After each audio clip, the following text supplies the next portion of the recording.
तो श्रोताओं, आकाशवाणी कोल्हापुर पे आप सभी का स्वागत मैं करता हूँ। आज हमारे स्टूडियो में मौजूद हैं कर्नल संधान Mishra, commanding officer 6 Maharashtra girls battalion Kolhapur. तो इनसे हम जानेंगे कि शिवाजी ट्रेल ट्रैक क्या है और इसके बारे में सभी जानकारी आज इनसे लेंगे। सबसे पहले मैं इनका स्वागत करता हूँ। सर नमस्ते, आपका स्वागत है। नमस्कार। सर मुझे ये बताइए, ये शिवाजी ट्रेल ट्रैक क्या है? मैं सबसे पहले सभी श्रोताओं का अभिनंदन करता हूँ। ये शिवाजी ट्रेल ट्रैक जो है ये राष्ट्रीय कैडेट कोर द्वारा आयोजित एक नेशनल लेवल ट्रैक है। अच्छा। जो कि हर साल महाराष्ट्र के ऐतिहासिक शहर कोल्हापुर के पास स्थित जो पश्चिमी घाट हैं उनके अंदर आयोजित किया जाता है जी।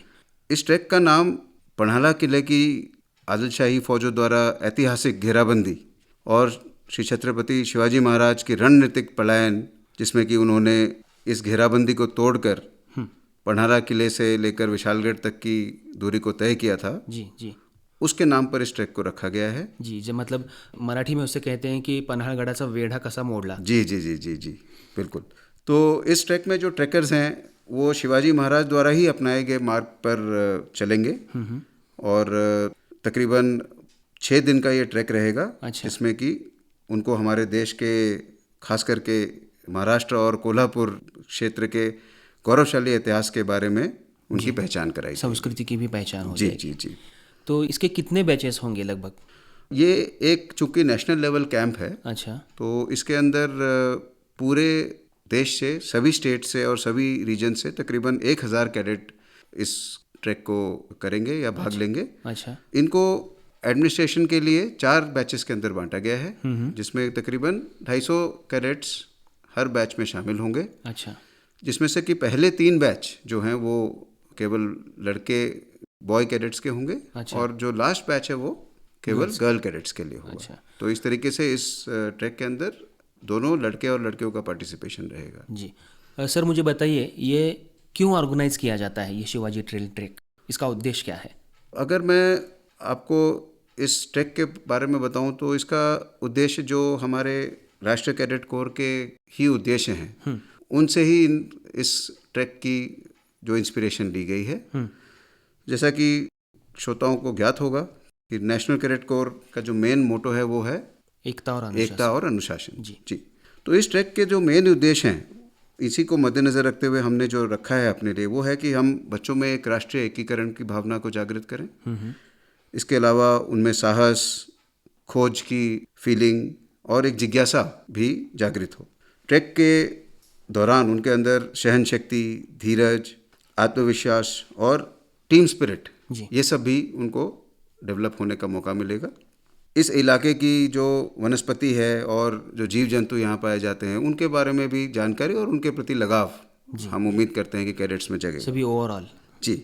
और इसी के द्वारा हम चाहते हैं कि वन्य जीव और जो हमारे प्राचीन स्मारक हैं उनकी रख रखाव और संरक्षण के बारे में भी को एक सोच प्रदान करना है। जी जी, उनको भी पता चले। जी।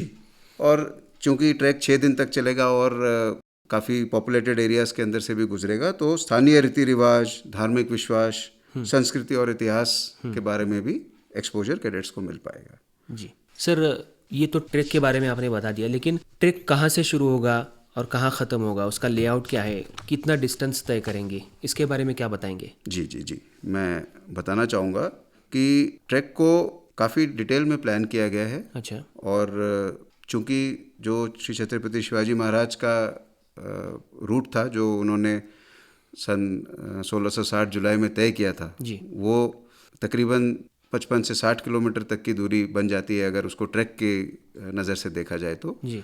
तो लेकिन एडमिनिस्ट्रेशन के हिसाब से और कैडेट्स की अच्छी, ताकि उनको ज़्यादा डिस्टेंस एक समय में ना कवर करना पड़े, उसको मद्देनज़र रख के इस ट्रैक को स्टेजेस में बांटा गया है। अच्छा। तो जो ट्रैक की शुरुआत होती है वो होती है पन्हाला से। अच्छा। और पहले दिन जो कैडेट्स हैं वो पन्हाला से चलकर बम्बावड़े में कैंप में नाइट हॉल्ट करते हैं। जो कि तकरीबन 15 किलोमीटर की दूरी ट्रैकिंग के द्वारा हो जाती है। ओके। First day. जी, फर्स्ट डे। और इसी प्रकार सेकेंड डे बम्बावड़े से चलकर और जो ट्रैक है वो मलकापुर तक चलेगा। अच्छा। तो तकरीबन 15 से 17 किलोमीटर तक की दूरी हो जाएगी। अच्छा। तीसरे दिन मलकापुर से चलकर यही ट्रैक जो नाइट हॉल्ट है वो पांडरपानी में करेगा। ओके।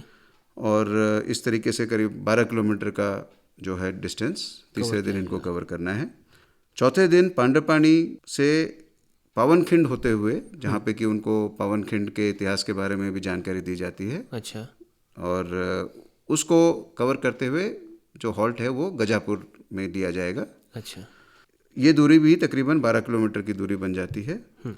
और जो अंतिम दिन है ट्रैक का, उस दिन जो कैडेट्स हैं वो लास्ट कैंप यानी गजापुर से चलकर विशालगढ़ किले का दर्शन करेंगे जी, और वहाँ पर उनको उस किले की ऐतिहासिक इम्पोर्टेंस के बारे में भी बताया जाएगा। अच्छा, और उसके बाद उनको जो है वहीं पे ट्रैक समाप्त हो जाएगा। वहाँ से उनको बसों के द्वारा वापस हमारा जो बेस कैंप है कोल्हापुर, वहाँ लेके आया जाएगा। अच्छा।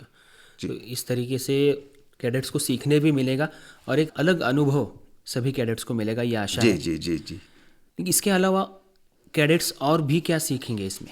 देखिए, जो कैडेट्स हैं, मैंने आपको जैसे कि बताया कि शारीरिक और मानसिक तौर पर उनके अंदर थोड़ी सी जो टफनेस है या मजबूती, वो तो सबसे एक अहम हिस्सा है ही, क्योंकि ट्रैक में जब वो इतना लंबा दूरी तय करेंगे तो उनको स्वाभाविक है कि कई चुनौतियों का सामना करना पड़ेगा। बराबर। इसके अलावा हमारा मानना है कि अनुशासन, धैर्य, नेतृत्व के गुण और इसी प्रकार से अपने आसपास की प्रकृति से जुड़ने की जो एक फीलिंग है या जो भाव है, वो भी कैडेट्स के अंदर डेवलप होगा। बराबर। एंड चूंकि कैडेट्स, ज़्यादातर कैडेट्स इसमें से महाराष्ट्र से बाहर के स्टेट्स के होंगे, अच्छा, तो उनको एक महाराष्ट्र के गौरवशाली इतिहास के बारे में जानकारी ज़रूर मिल पाएगी जी, और वो उसी प्रकार से यहाँ के लोकल कल्चर और लोकल रीति रिवाज के बारे में भी जान सकेंगे। जी। सही है सर। ट्रैक के दौरान कैडेट्स को कौन सी कठिनाइयों का सामना करना पड़ेगा और कौन सी चुनौतियों का सामना करना पड़ेगा? जी, ये आपने एक अच्छा सवाल किया है। जी, चूँकि ये एक आउटडोर ओरिएंटेड एक्टिविटी है और पूरी दूरी जो है वो पैदल ही तय करनी पड़ेगी, तो ज़रूर इस ट्रैक के दौरान कुछ चुनौतियाँ कैडेट्स को फेस करनी पड़ेंगी।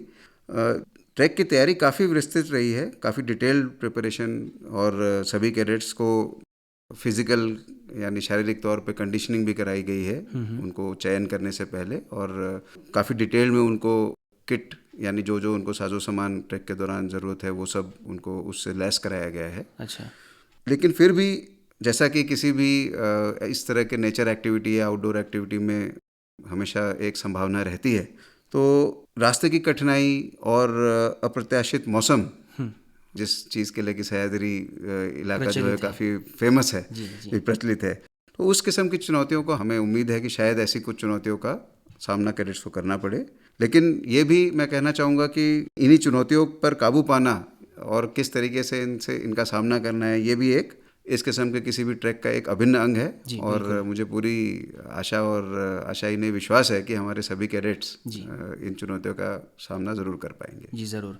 जाते जाते आप श्रोताओं को क्या संदेश देना चाहेंगे? मैं सिर्फ यही कहना चाहूँगा कि ये जो शिवाजी ट्रेल ट्रैक या इस तरह की कोई भी एक्टिविटी जो राष्ट्रीय कैडेट कोर के सौजन्य से कराई जा रही है, ये हमारे कैडेट्स के लिए एक बहुत ही अच्छा मौका है कि वे अपने अंदर नेतृत्व और देश सेवा की भावना को विकसित करें। उन सिद्धांतों को जो कि एनसीसी एक कैडेट के अंदर जागृत करना चाहता है, उनको जगाने का ये एक बहुत ही अच्छा मौका है। जी बिल्कुल। तो मैं चाहूँगा कि कैडेट्स इस अनुभूति को अच्छे से अच्छी तरीके से इसको एब्जॉर्ब करें यानी समझें और इसको अपने जीवन में शामिल करें। जी बिल्कुल। तो श्रोताओं, कर्नल संधान मिश्रा आज हमारे साथ जुड़े थे, commanding officer 6 Maharashtra girls battalion Kolhapur से। तो इन्होंने आज शिवाजी ट्रेल ट्रैक के बारे में विस्तृत जानकारी आज हमारे श्रोताओं को आपने दी। हम उम्मीद करते हैं कि ये शिवाजी ट्रेल ट्रैक आप अच्छी तरीके से पूरा कीजिए। आपको ये जानकारी कैसी लगी हमें ज़रूर बताइए। लेकिन फ़िलहाल के लिए हम आपसे अलविदा कहते हैं और कर्नल संधान मिश्रा से भी अनुमति लेते हैं। धन्यवाद सर, आप यहाँ पर आए और आपने इतनी विस्तृत जानकारी दी। धन्यवाद।